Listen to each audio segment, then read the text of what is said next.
Hi guys, I'm Dion and today I'm reviewing The Ravenstone, The Secret of Ninham Mountain by Diane Solomon and Mark Carey.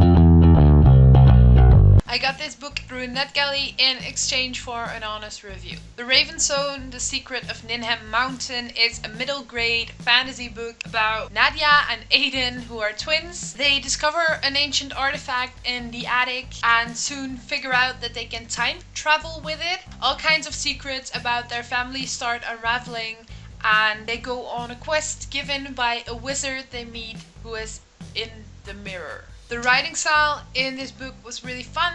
It reads really quickly and easily, as well for younger readers, I think, without being like too belittling. So it isn't annoying for an older audience as well. The point of view in the book switches between Aiden and Nadia's characters. There isn't much world building to be done because it's a time travel novel, but we do figure out that this story takes place in our present time in the US. When they travel in time, it is made perfectly clear when and where they are. Our main characters, Nadia and Aiden, are the most important characters in the story. We meet their family, their grams, their older sister, their parents, but they don't play as big of a role in this. The characters were done very realistically and I thought that was really cool because I've been trying to pay attention to more realistic standards in books and it is done very well. There are realistic character flaws that keep recurring in the story as well, so they are not just named one time and then left alone. For example, Nadia bites her fingers or nails and that is a recurring theme every time she's stressed or kind of anxious, I guess. We get this passage like Nadia realized she was chewing on her thumbnail and yanked her hand away from her mouth. And stuff like this is just really little. You can insert it in pretty easily, I guess, but it makes the story a lot more realistic. Later on, when the twins are clear about what their quest will entail, they are also a bit scared and think it's really ridiculous that they as kids should pursue this quest, and this is shown in the book as well. Then something snapped in Nadia. She felt her patience give way and her frustration take over. How can two kids find a plant somewhere 1,000 years ago?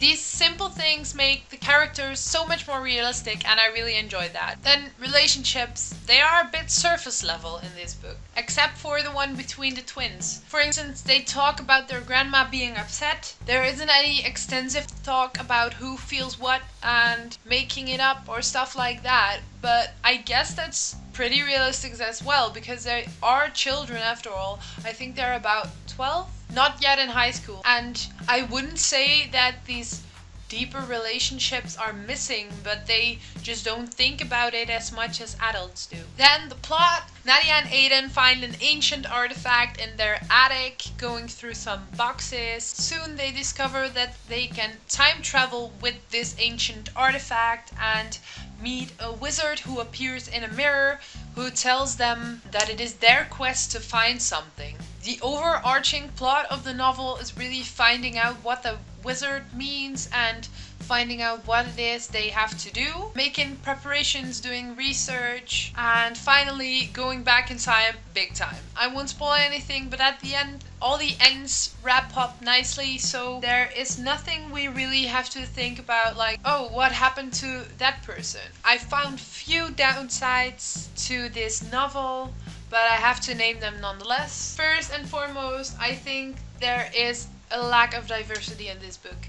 We actually only see white characters and that's just a missed opportunity, I think. The only diverse character we meet is an Indian woman when they go back in time, and while she is not portrayed super negatively or something, it isn't giving the proper attention as well. And then second, as many middle grade books do, some things are spelled out a bit too much. And this results in a kind of telling not showing problem in which the narrator tells us so and so when they could have just shown us, which makes a story feel more natural, I guess. Nadia liked playing pinball for a while, but she liked books or doing something creative more than a competitive game. They could have just shown Nadia reading a book instead of telling us what Nadia liked. Then the third and last thing is one tiny inconsistency I found while reading, which is in a scene rather near the end. It says, Nadia realized she could now no longer tell them apart. This will make sense if you have read the novel, but it refers to two other characters, and right after this sentence, the names of those two different characters are used and who is doing what to whom. But as we are still in Nadia's point of view, this is inconsistent with what she just said, because she realized she could no longer tell them apart, but then a second later she actually can. These are my little downsides to the story, but overall I really like this, and this really made me think about picking up more middle grade books, because it doesn't have to be childish or juvenile. It can just be a quick fun read for adults to enjoy as well. I gave the Ravenstone 4 out of 5 stars and hope you pick it up as well. Thanks for watching, guys. I will see you soon. Bye.